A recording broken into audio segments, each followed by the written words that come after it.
Hey leaders, welcome back to the Built for the Trades podcast. I'm Dan Dowdy, and today I'm going to talk to you about something that, may be boring for you, but it's something that almost every trades owner wrestles with, and that's how much can I actually afford to pay my team? Because most owners either do one or two things. They underpay out of fear, or they overpay out of desperation. Without really knowing the numbers, they just keep raising people's pay, and both can create problems. Payroll isn't just what feels right. It's about knowing the numbers and what the business can actually sustain.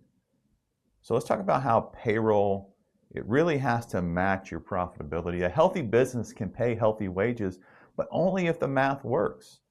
A lot of trades owners look at revenue and think, well, we had a great month, so let's hire. Or we had a great month, so let's raise people's pay. Or we're busy, so let's just throw more at payroll. But revenue alone doesn't tell the story. Profit does. If your payroll keeps climbing but your profit keeps shrinking, eventually the business becomes unstable. And the goal in business, it's not just to survive. The goal is to build a company that creates margin, that creates opportunity, and creates long-term stability for everybody on the team. And that's where the 20% net profit conversation really, really matters. So let's talk to you about more how profit creates freedom. Most trades business owners operate with almost no profit, no margin. And when there's no margin, everything feels stressful. One slow month becomes dangerous because now we got to make payroll. One callback really hurts. One bad hire starts to create chaos and cost us money. But when a business consistently runs on strong profit margins, everything changes. You can reward the people. You can invest in training. You can upgrade trucks and equipment. You can create opportunities for both you and your team. So today I want you to realize net profit, profitability in your business is not greed. It's stability. And strong leaders understand that you cannot pay sustainably from emotion. You pay sustainably from healthy systems and healthy margins. So the real question here isn't what's my max pay that I can pay people. The real question is this: is your business healthy enough to support it, to support the pay that you're paying? So I'm going to break this down real simply. I'm going to break it down in two different areas. I'm going to break it down into what's the margin that you should be paying your field team, and what's the margin that you should be paying in total payroll. And the numbers are very simple. The margin that you should be paying your field team is around 20%. You could have a little more than that, or you could have a little less than that. But you got to realize a little more than that's going to affect that bottom line, that 20% net profit that you're shooting for. If you have a little less than that, it's going to affect it as well. It's going to throw more towards the bottom line. So all you're going to do is simply take your payroll that you're paying to your field team. That could be your technicians and your apprentices, anybody out in the field. What is that payroll? Take that out. Don't include the taxes. Just take the total payroll for your field team and divide it by your average monthly revenue.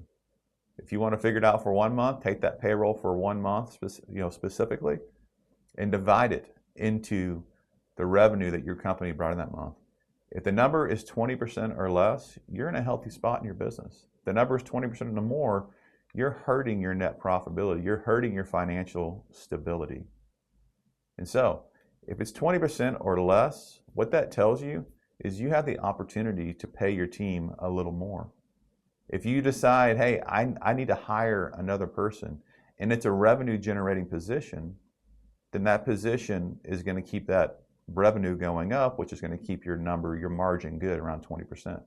But if you say, hey, I need to hire and I want to hire an apprentice, and it's not really a revenue generating position, then you know that you need to be paying less than 20% right now to be able to afford to hire that apprentice. Now let's talk about total company labor, because a lot of trades businesses really don't separate the two, which I encourage you to break out your field labor from your total company labor. Your field labor would go into cost of goods sold on your P&L. Your admin wages, your manager wages, your owner wages would be a general expense, so below the gross profit line on your P&L. Typically, that's going to take up to 15% more of your revenue that comes in every month. It usually looks like this. Usually your admin wages are around 5%, your managers are around 5 to 10%, and the owner is around 5 to 10%, depending on the business that you run. And so when you add it all up, and you add up the 20% for your technician or your field labor, and you add in the bottom 15% for admin, managers, and owner, you typically get a 35% margin. You get a 35% expense on your P&L. And all you do is just take your total payroll, not including your taxes, and divide that number by the total income or revenue that you had for that week or that month or that quarter. And you want to see that number be at 35% or less. If you do that, and you do that consistently, that's going to lead you towards a good 20% net margin on the bottom line. Now, I know I've talked a lot of numbers today, but this is pretty simple math when you start executing like this. And so if I look at a company and I say, all right, their field team is at 20%, but their overhead labor, their admin, managers, or owner is less than 15%. Let's just say total company labor is at 30%. For that month or that quarter, what that tells me is that we can afford to hire another overhead position based on the revenue that we have coming into our business. Because here's the deal, you can run a really lean business. I've seen businesses run at 20 to 25% total company labor, but that puts a lot of stress and a lot of burden on you as the owner. So filling out your team and having that margin and knowing that 35% or less is where I want to be for total company labor will help you make better decisions in your business. Thanks for watching the Built for Trades podcast. If you like this, please like and subscribe. Share this with somebody else that you know would benefit from knowing these numbers. And I hope you have a great day.